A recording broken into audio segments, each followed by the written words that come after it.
The best and the worst of Baltimore has been the topic of a national conversation since President Trump's tweets started on Saturday. Yesterday, Ben Carson, now a member of the president's cabinet, came back to Baltimore. WMAR 2 News' Mark Roper's live for us right now at City Hall. Mark, any indication of why Carson came here on Wednesday during his remarks?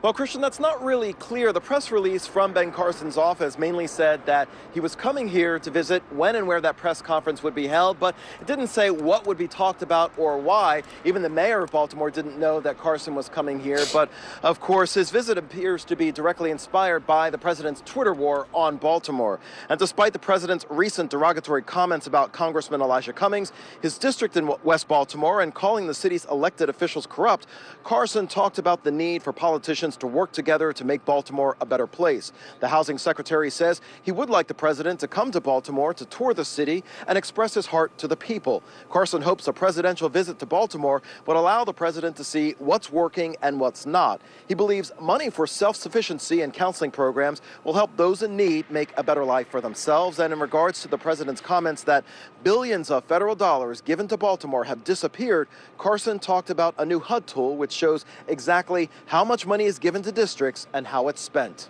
I've talked to the president over the last couple of days about what can we do for Baltimore. He's very willing to work with people here in Baltimore, including with Elijah Cummings. But, you know, the president's emphasis is on the people. And that certainly is my emphasis.